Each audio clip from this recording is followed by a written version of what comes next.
Candid conversations with real people in the Texas asphalt pavement industry. From the Texas Asphalt Pavement Association in Buda, Texas, this is Asphalt Unscripted.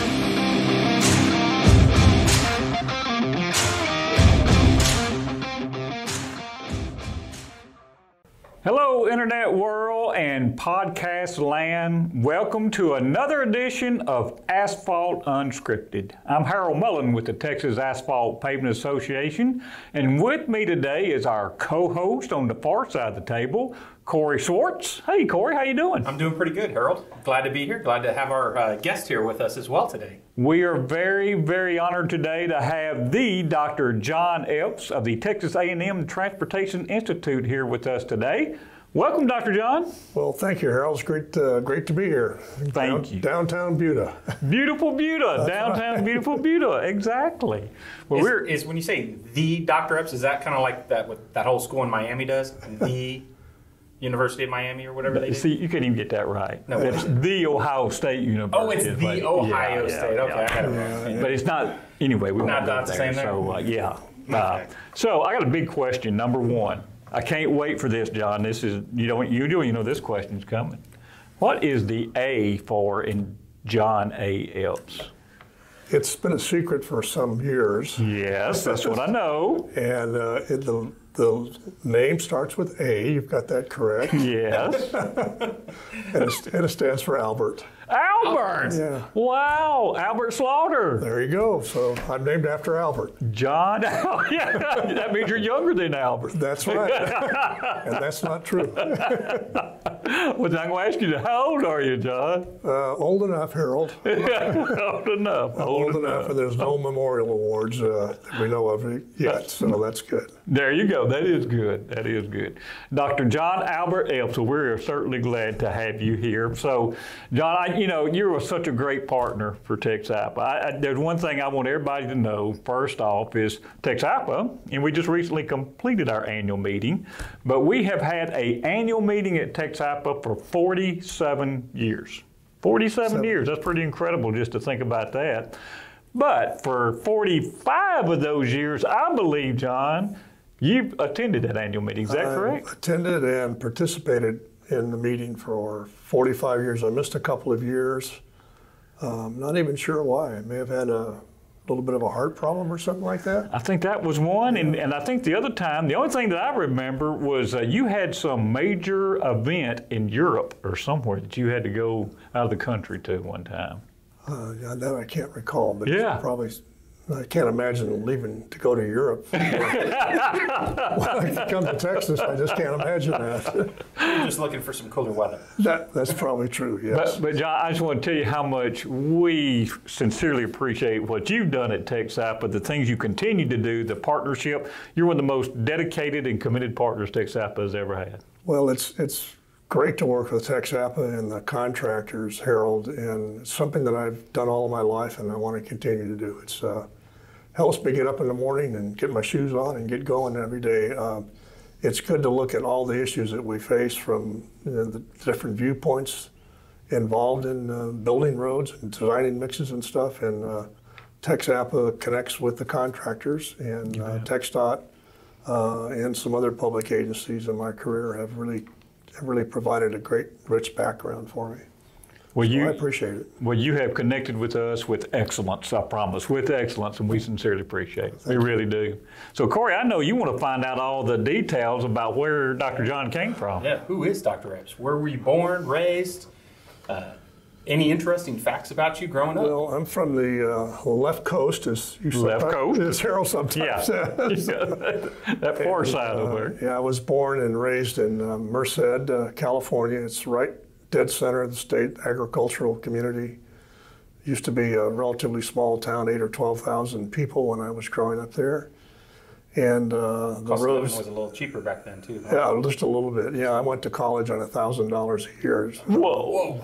And it was really great experience for $1,000. But you had, of course, it had a little work involved in it too. But I went up the road to University of California at Berkeley, and that's the Cal Golden Bears. Yeah, I actually just found this out. I thought it was two different schools. Yeah. It's just It's just a liberal school. Yeah. It was during the 1960s, Corey. And, do you have flashbacks, John? That's what you know how things went over there. Well, the story goes that I came to interview for a job down at Texas A&M, and I stepped off the airplane, and I had short hair, and they hired me on the spot because I didn't have long hair. And that Which was is true. interesting, though, because on the other side of the country, in Mississippi, there was a guy sitting next to you that actually had long hair, probably around the 60s. Well, he was a little bit later on, I'm sure, in his career, in the 70s. Yeah, I was a bit young in the 60s there, yeah. Yeah, but you had long hair, didn't you? Always, yeah, always. That's just Harold. Yeah, so I was at Berkeley for a total of 8 years, Corey, and got all 3 degrees there. And sort of my philosophy was... Wait, all 3 degrees there? Yeah, there's bachelor's and master's and PhD. Did you really? All at California? All right there. I didn't want to leave because I didn't know where I'd go. So what were the 3 degrees in? What? They're all in civil engineering by title, Harold. The first one was just a general civil engineering with an emphasis in transportation. And then a person by the name of Carl Monosmith, whom was my mentor there, said, go get your master's degree in the concrete and geotechnical area and concentrate on that. So I did a lot of Portland cement concrete work. Wrote some papers in that area. That's okay, John. Yeah, I know we shouldn't mention it, but it's part of the routine here. You asked for it, I'm going to tell you. That's okay. Hey, we see that you came to the right side. Yeah, right. And then I went to the dark side for the rest of the degree, the PhD. But they all say civil engineering, although the emphasis is with transportation, materials, and pavements. And that's what I've done most of my work in through my career. So let me ask you this. We've had Gina Gallegos and several here through Asphalt Unscripted and come to find out that civil engineering transportation, that's not the most popular, I guess, to go into. Was transportation something brand new? The emphasis there in civil engineering in California was transportation, or back then, was that something everybody went to? Or? It was certainly one of the emphasis areas at Berkeley at that time. Their graduate program in transportation was very large. They had a equivalent of TTI there at the University of California, and I think there was probably about 100, 120 students, graduate students in transportation. Oh my goodness. And that was where I was slotted into, even though the work was in geotechnical and pavements and materials. But they had an excellent program in transportation, an excellent program in the geotechnical area, just world-class people. Were you connected with some of the, or what was some of the most interesting research you were involved in at that time over there at Berkeley? Well, I think at that time we were working primarily in the pavements and materials area on mechanistic empirical design procedures. You've heard those words before? Yeah, yes, sir. And if you look back in the literature, Berkeley was probably the first school that started down that path about 1958. Wow. And we did quite a bit of contribution to it during the 60s and early 70s. And the computer programs that began to come out in the middle 60s and late 60s and early 70s made all the calculations possible with the theory associated with mechanistic design. Before that, it was just a gruesome process you had to go through. So that was probably the major emphasis area in the pavements and materials area at that time. Wow. In the white concrete area, there was a different thing that they were working on, shrinkage compensating cements. And that's still trying to perfect that technology today even. So that was one thing I got to be involved in as well. Interesting stuff. You could cut that out. Yeah, I don't think we're going to. It's very interesting. Yeah. But as a high schooler, you graduate.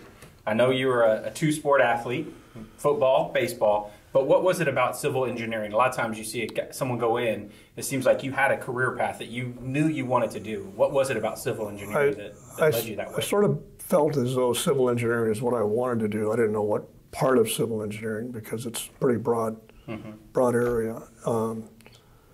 And I don't know what attracted to me. That I think it was the professors more than anything else, Corey.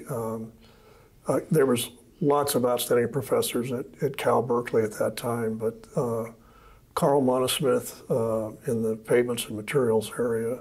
The geotechnical people were just outstanding as well. And there was really good people in the material science and concrete area as well. So I think it was the quality of the staff and the fact that the staff in those particular areas sort of I connected with them probably better than the others. And then I worked for Caltrans. I worked for a county there in the summer when I was going to school, and worked for a consultant engineer for 2 or 3 summers. And it was all in civil engineering and transportation kind of related topics. And again, I was attracted to the professors more than anything else, I guess. Wow. Awesome. And interesting fact, you did play 2 sports in college, football and baseball. And rumor is y'all's team never lost to Mississippi State. Neither team lost to Mississippi State, yes. And Mississippi State never beat us either. Yeah. We never played. Interesting. I don't think we knew how to go to California back in that time. In those days, it was just way too far. Yeah, it was. It was. Yeah, well, that was the first time in my life I got on airplanes when we went back east to play some of the teams. So if I remember right, you played quarterback in football, right? That's right, Harold. In baseball, what position? I played mostly second base, but I played some third base too. And I was an infielder. They tried to put me in the outfield one time, and I couldn't see up there in the sky to catch the ball. You started doing calculations. Yeah. So I was an infielder. So what was your favorite sport? Let me put it this way. Football, I played 2 years, and my grades were just barely C's. And baseball, I could get a B+. Wow. So I made a decision based on grades, and I was probably small. I'm small, and so obviously baseball's a better choice. And it was good because it kept me occupied. I didn't have to study all the time. I had practice and games all the time, so that helped clean the brain out. So you finished school. I did. Did you go straight into the asphalt industry, or how did you get involved? I did. When I was finished up my PhD, I interviewed for some jobs at a few universities and in private industry, and Texas A&M flew me down and talked to the people here, and they offered me a job, and I accepted that job over a couple of the universities in the private sector, and it was the best decision I made in my life. Texas A&M and its civil engineering program and the fact that they had a program going in pavements and materials and asphalt with some outstanding people allowed me to really get my career started. And TxDOT was just a major part of that. TxDOT continues to sponsor research and implementation activities in those areas, and it gave you a tremendous start in your professional career. And I should probably point out, Harold, that Bob Galloway, who the awards, Seal Coat Awards, named after here, and many people still know, was the person that hired me. Wow. And he was my mentor in the first part of my career, first 14 years of my career, and he was tough. Yeah, that's what I heard. I wrote, write technical papers, do them together, and I'd give him a draft of it, and he would go over it in detail. And what did you mean by that? Can you rephrase this? Can you do that? And that's what you need. You need somebody that cares about your career and is detail-oriented and really help you along. Basically, he's just sharpening you to be better. Yeah, I mean, it's great. And I had some knowledge that he didn't have, but he had some skill sets that were far better than mine, and it just really helped the whole process. And then Carl Monosmith was the same way at Berkeley. He was a stickler for details, and he worked with you, and he actually, both of those gentlemen made me write more than I wanted to. And that was just the greatest thing that ever happened to me, to be able to do that. So being at A&M, are you a researcher or a teacher? How does that actually work? I was there for 14 years, and the first 14 years, I should say, of my career, as we just talked about.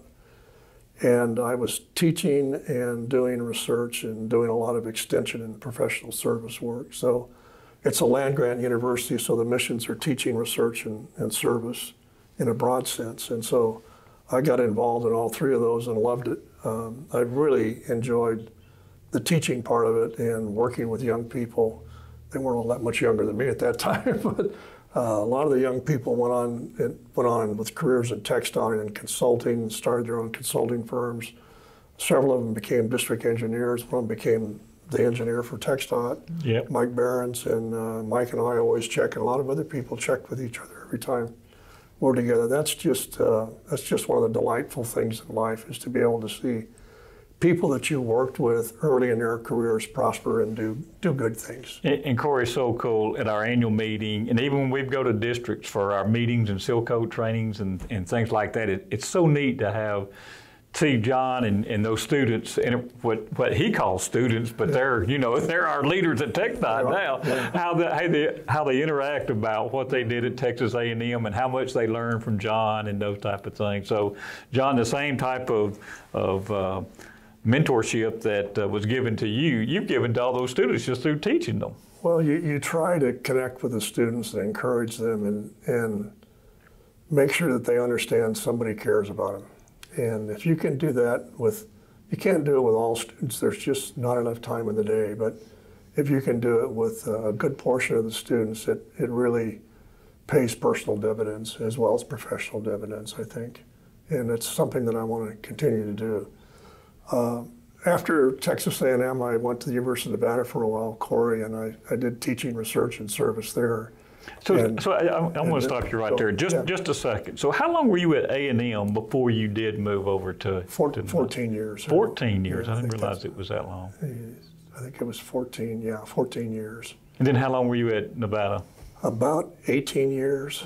And that's Nevada Reno. Nevada Reno, yeah. Mm-hmm. And that was teaching, research, and service, and I got involved in administration, but still remain very active in the teaching, research, and service stuff too. But then you came across West Track there and helped develop. That was one of the first test tracks in the country.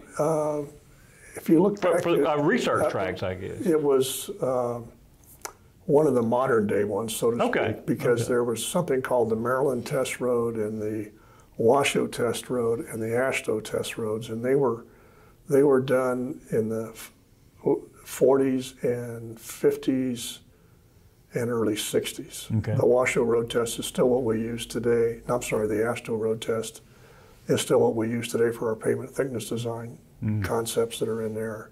And that was finished early 60s, and the results got out in 62.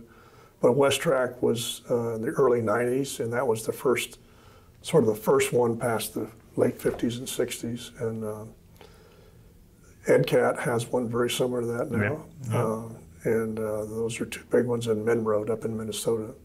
The West Track was ongoing for about 4 or 5 years, and then there was no sponsorship for that, and NCAT was able to get sponsorship in the Southeast to get that facility going, and NAPA, National Asphalt Pavement Association, too. So I'm glad that it's still going, because that allows us to get relationships between properties of mixtures and performance of pavements. And that's a gap that we've struggled with all of my career, and I'm sure the people that follow me will be struggling with it too. It's a very difficult relationship to get. That's probably more than you want to know about that anyway. Well, I think a lot of people, not that they forget, but a lot of people don't realize how prominent West Track was there for many years when y'all were doing that research. Yeah, and we're still reaping benefits from it. One of the balanced mix design project that we're working on with TxDOT now actually obtained samples from that and done some testing. And there's a potential to do more sampling and testing, because we know that facility in particular had fatigue type failures and rutting type of failures on about 40 different mixes. So you have a big database that if you can characterize those mixtures, what you can, relate that to performance. So NCAT, Mid-Road, West Track all offer those opportunities, and that's probably what we'll have to end up using too. Incredible. Yeah. So you still have some ties out there in Reno? I do. I moved back to Texas A&M in 2010, 10, and I had a house out there, obviously, and I kept that house. And it was the bottom of the housing market, and I really didn't want to sell it at the bottom of the housing market, so I just kept the house, and the family uses it for a ski vacation, a summer vacation, and I visit sometimes too. My mom still lives within a 3 or 4 hour drive from there, so yeah, I'm still there. University of Nevada, Reno, we got that program in pavements and materials started. It's one of the finest programs in the country now, in that particular area, and it's been good to be associated with that university, and again have a place to go in the summer and winter. Yeah, so tell us about why the transition from schools to the private industry. Yeah, I did spend 10 years in private industry with Granite Construction Company, which is a very large transportation builder, transportation facility builder, and that was in 2000 to 2010, if my memory is correct. And those were good years. There's a lot of projects, a lot of things going on, and I worked on the quality control and quality assurance and some new technology introduction. Really got the quality control assurance program going for Granite in many ways. And the transition, I think, Corey, I had performed a lot of research up to that date or been involved with research teams, and there's so much stuff that needs to be implemented that'll make our profession better. And I saw an opportunity with design build coming along to maybe get some of those things in practice. And also saw the need for better quality in the industry. And what better way to learn about quality than working directly with a contractor to see what the art of the possible is. And I really enjoyed those 10 years. It's different. I think the major lesson it learned me is that there's a timeline on everything. And it needs to be done and done on time.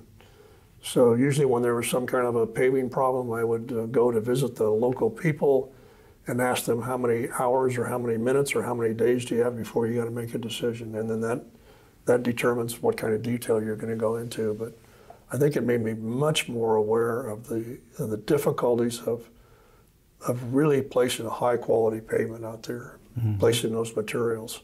It can be done, but it takes a lot of attention to detail.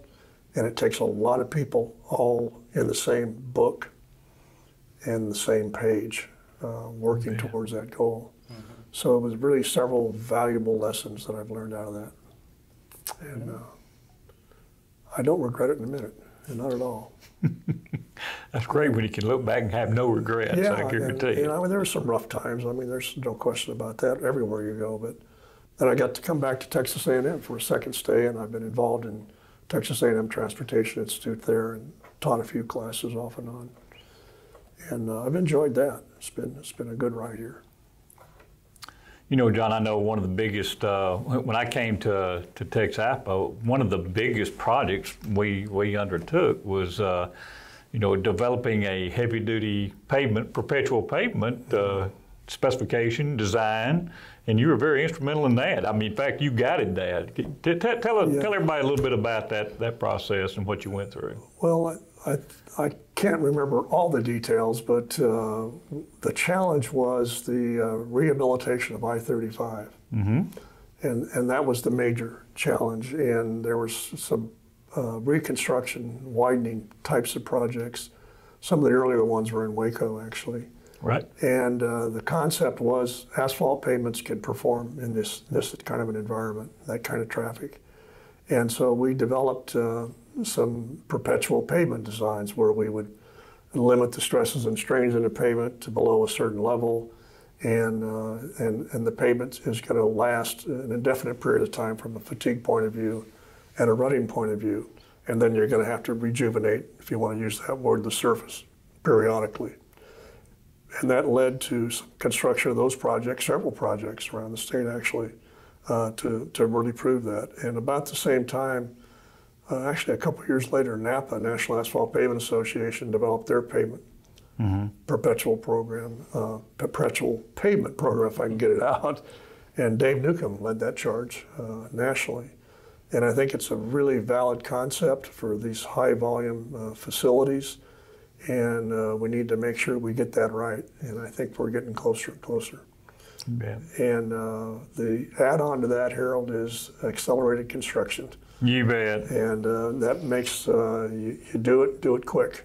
If it's a reconstruction project, I was talking to some of the people in Waco, and they reduced the time of construction in one of those major projects. It looks like about 40 or 50%.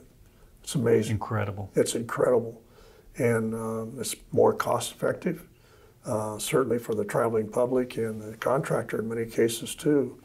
And you put those two things together, you got something really good for the driving public, and that's what it's all about. It really is. There's no doubt about that. And Jon, I tell you, you have, through TxDOT, really embraced that fact of accelerated construction. And there's so much more that you can teach us about that, and you're trying to do that. But we've got to just understand those concepts and how important accelerated construction really is.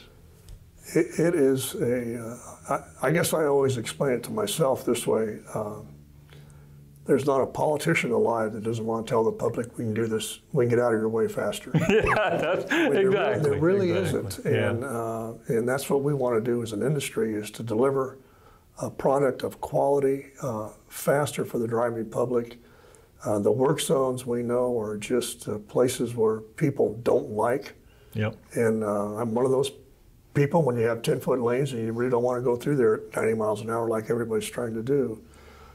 So it's another thing we need to put on our radar and keep pushing. Absolutely, and we definitely have to in the future. I mean, even from a sustainability standpoint. So, great points. And I want to go back to that heavy-duty pavement, since I brought that up. Is that some of the things that brought to us, not only the perpetual pavement design and concepts, which we have at least 10 of those projects still functioning today and performing at a high level.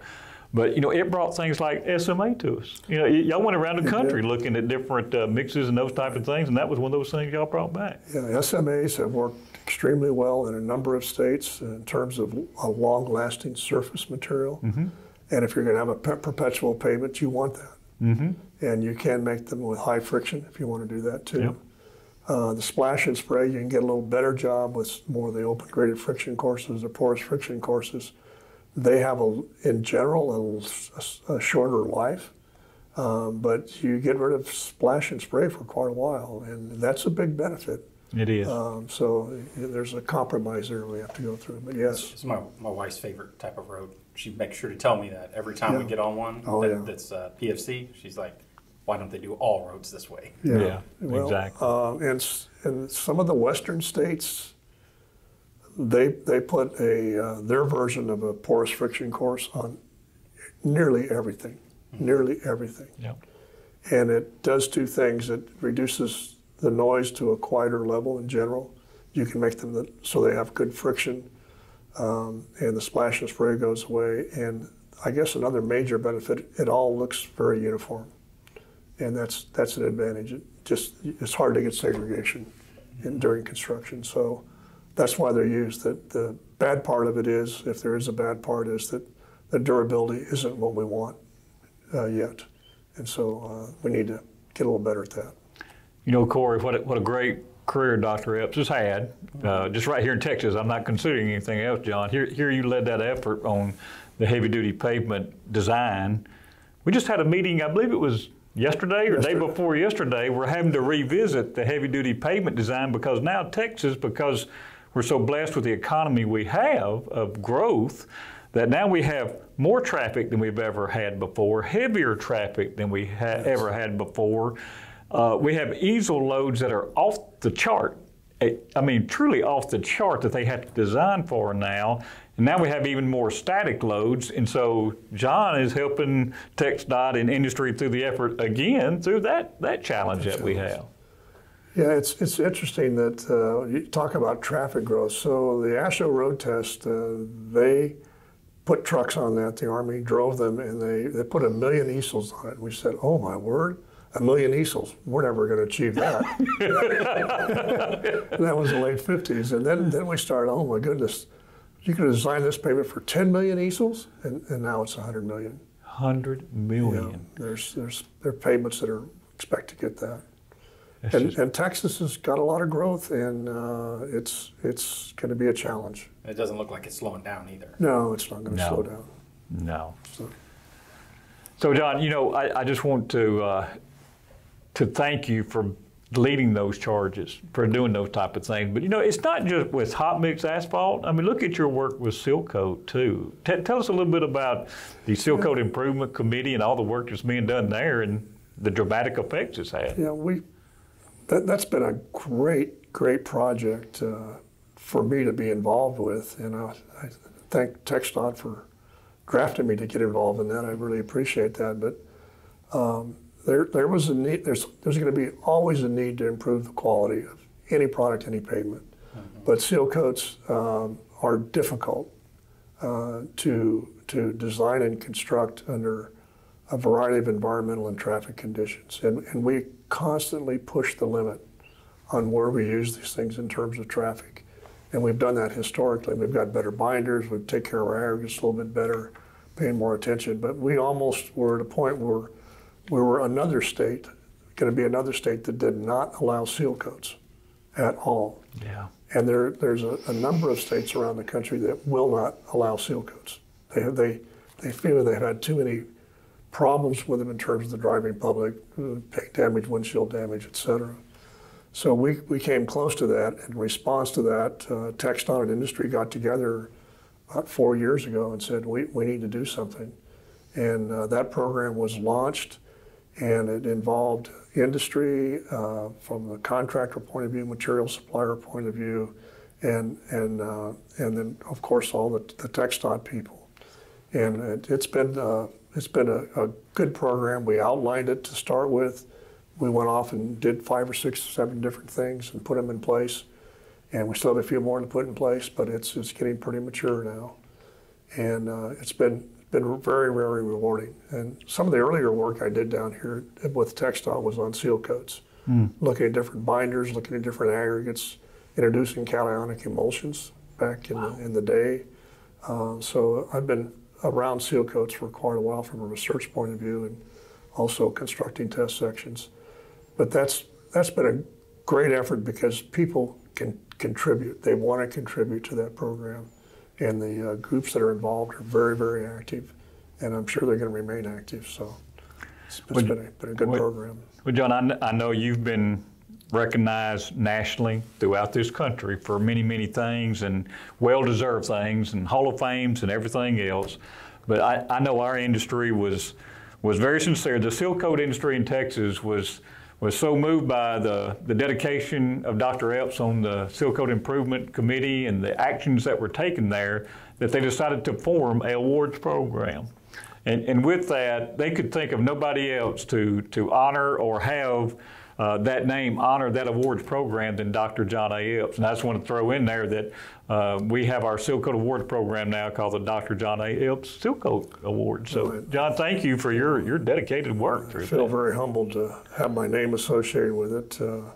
Really appreciate it, Harold. Oh, you bet. And it's even more rewarding to go out and to the districts and at your annual meeting hand these awards out to see people get recognized for their hard work. And it takes a team of people to get a good seal coat, just like it takes a team of people to get a good hot mix pavement.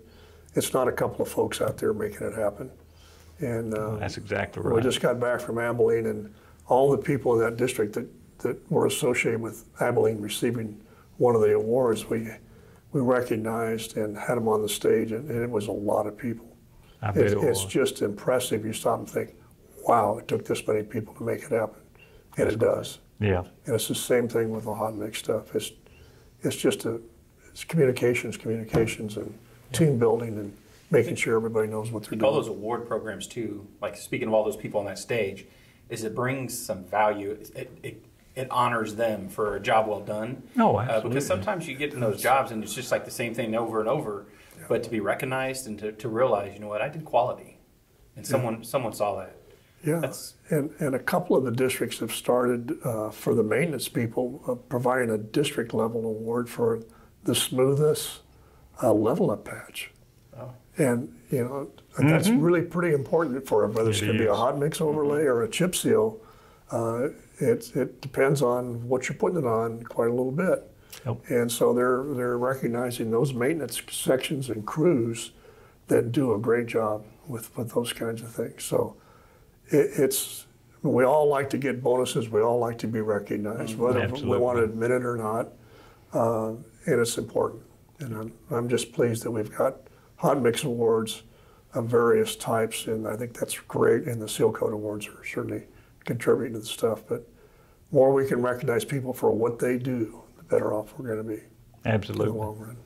You know, one thing I want to recognize you for, I snuck in your backyard before, and I saw a garden back there. Tell me about the gardening business that you Well, got. I do things in my spare time, and one is gardened, and I've got some hot peppers over there right now for James Stevenson. He says he eats hot peppers, so he's going to get a few of them.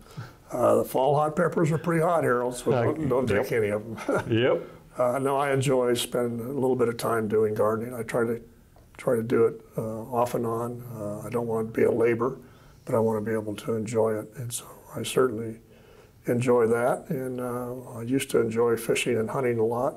Mm-hmm. I don't get to do as much of that as I used to, but I've got some bass ponds that I can go fishing on occasionally, and that's always fun. I'm going to tell you, Corey, his garden that he had back there was just as impeccable looking as you'd think it would. I mean, there was no weeds. It was clean. Everything was growing right. It had been watered. Everything was just right. So, There's periods when I get a little too busy to get that. It's these conversations, though, that we get to see another part of someone. Yeah, I would have never pictured Dr. Epps as a gardener. Yeah. Every once in a while, the weeds win for just a little while, and then I can't sleep at night, and I got to go get them.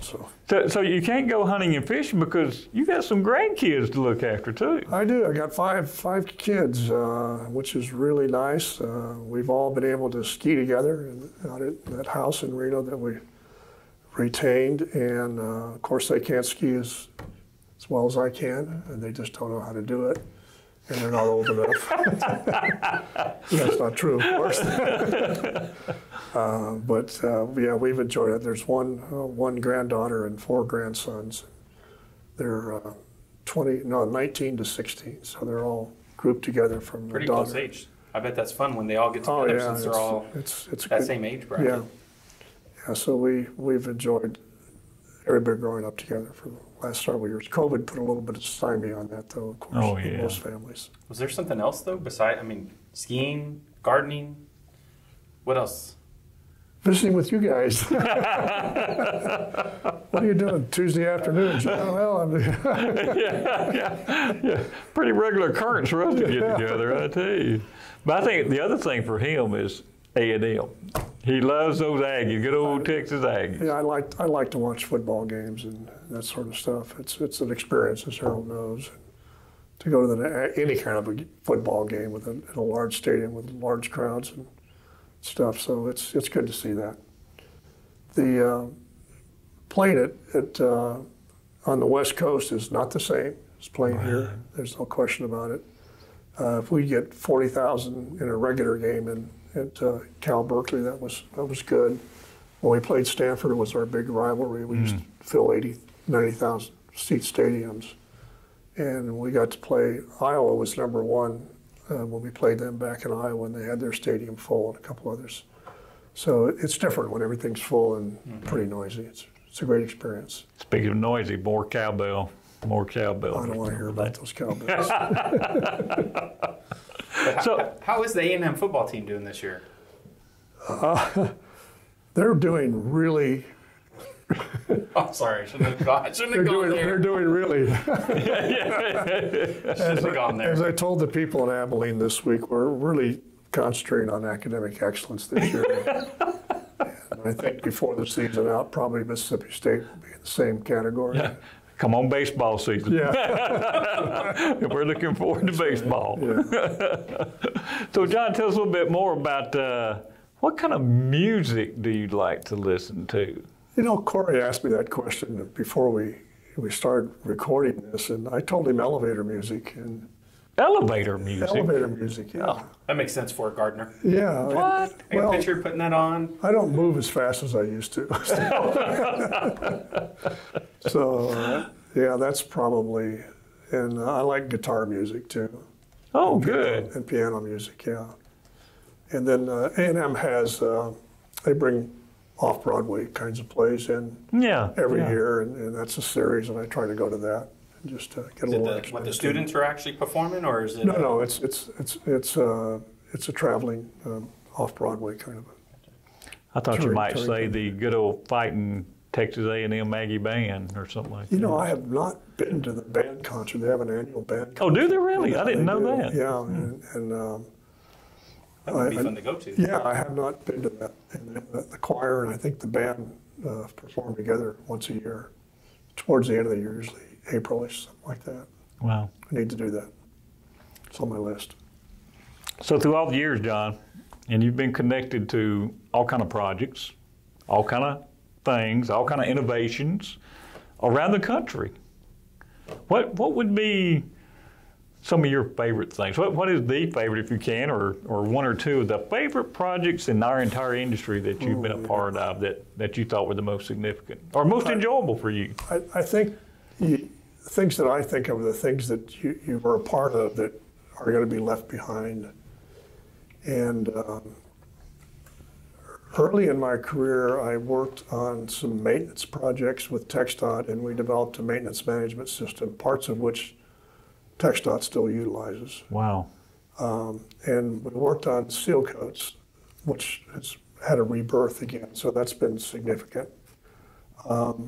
There's something called a soil stabilization index system. Mm-hmm. And this allows you to characterize the subgrade soil and then pick the stabilizer and what tests you're going to run. And that was originally developed for the U.S. Air Force and then adopted by all the armed forces and manuals and stuff. And I got to play a major part in that, and it's part of TxDOT manuals today. So that's been significant, in my opinion. And then the original QC/QA specification for hot mix, we worked long and hard on that over several years with just an outstanding group of people that wanted to do something. And that's the sharing contractor test results. You talk about an impact there. It's huge. That's huge. And Corey, that's when I was first coming on with Texas again. Yeah, it was. And I'm going to tell you, the patience, the communication skills, and the knowledge that Jon was able to share with our industry is what made that specification work. Because Jon, as you well know, contractors were frustrated. We didn't quite understand what that concept was, but Jon would have the patience to sit there as long as you were willing to sit there with him and let him explain it to you. He would do it in big rooms, little rooms, but your communication skill, Jon, was just unreal through that process. And that specification, although in the form that we developed it, and I'm talking about there's a lot of people involved, Harold.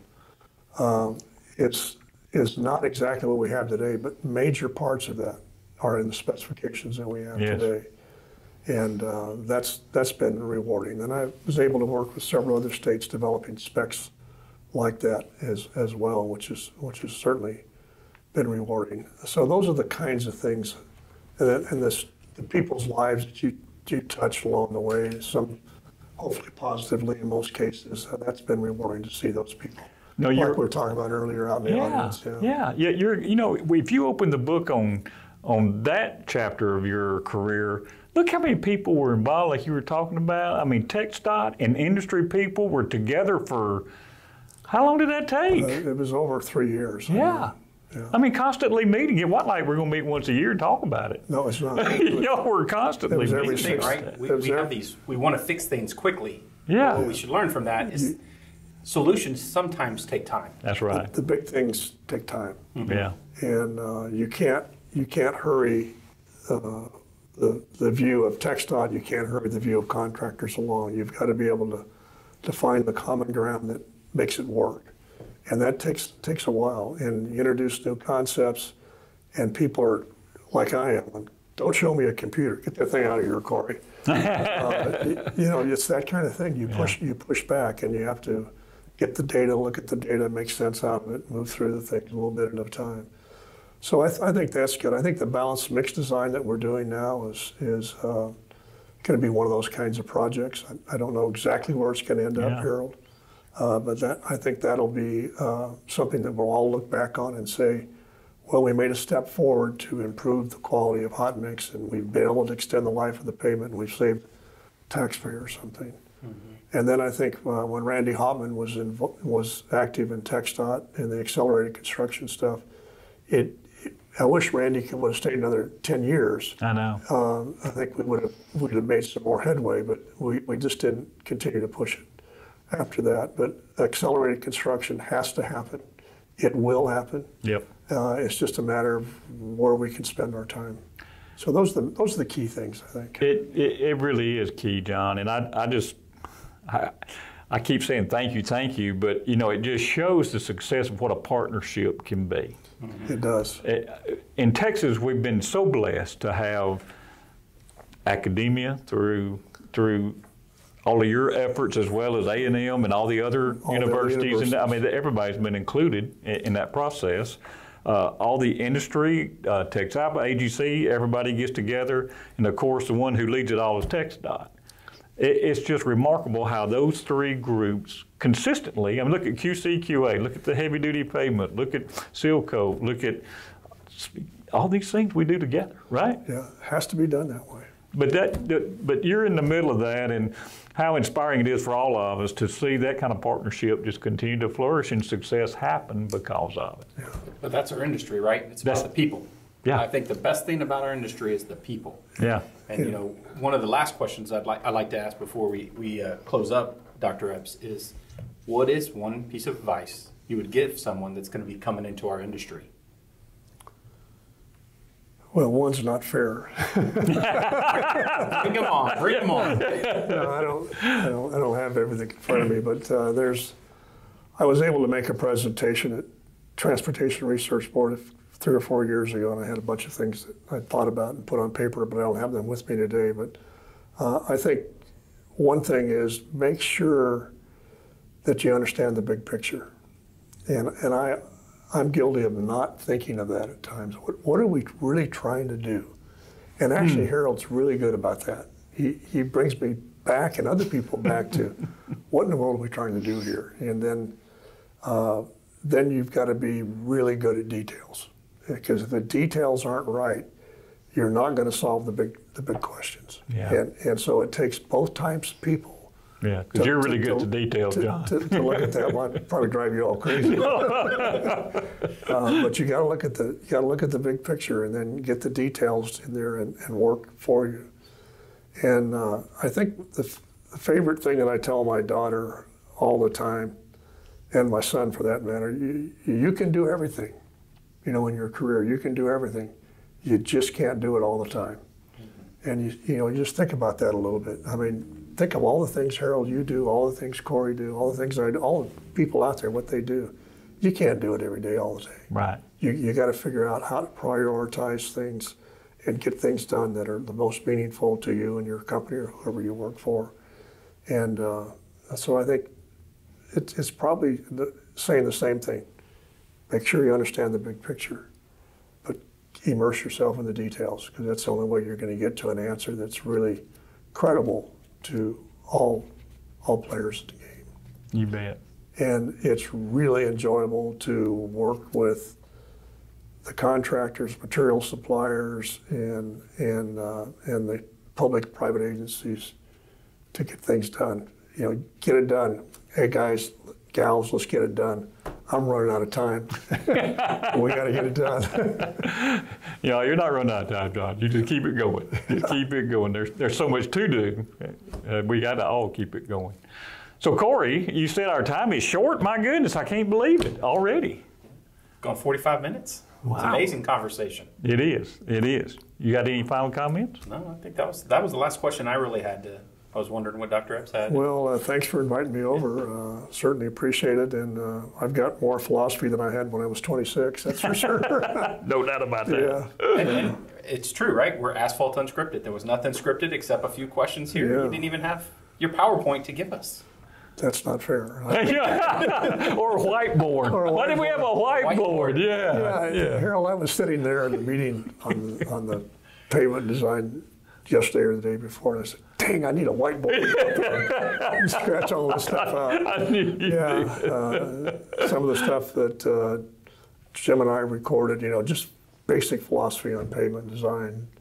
And you cut this out, by the way, Corey, because we're through. But no, this is a great conversation. No, I saw that. That was just incredible. But there's just basic things like the big picture, right? The big picture.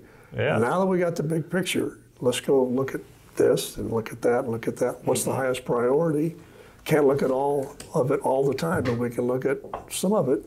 Yep. All the time. So. And talk about that whiteboard on pavement design. Yeah. That was so neat the way Jon described that, because he started over here on this whiteboard, and he said, but this element is this, and then he started moving around, and before you know it, he had that complete whiteboard right back to where he was, and how you connected all these things together, and that light bulb just goes, holy cow, So it was incredible the way you use that. That's that professorship you got. It's really simple. Really it was amazing. Simple, but it's so doggone complicated to get done. That's the problem. Yeah. Well, all right. We have been so fortunate and delighted to have Dr. Jon A. Epps with the Texas A&M Transportation Institute with us for this edition of Asphalt Unscripted. Corey, we're going to be back next month. I'm not sure who our guest is going to be. It might be Dr. Epps again. We've got so much to talk to him about, but it's going to be another exciting guest. Do you have somebody lined up for us, Corey? No, we don't have anyone lined up yet. Thanks for putting me on the spot there, boss. Well, I'll be here to interview. Dr. Epps, will you be here? I'll be here to interview this person right here. So, you describe somebody that, you can't do everything all day long. We're just trying to get Corey to do something part of the day is all we're trying to do. So, we do have it. It's Giselle. Oh, it's going to be a big secret. That's what it is. Well, I've enjoyed Corey and Harold. Thank you for inviting me again, and it's been a good 45 minutes. Thank you, Jon. You the man. Thank you out there for joining us, and we'll see you next month.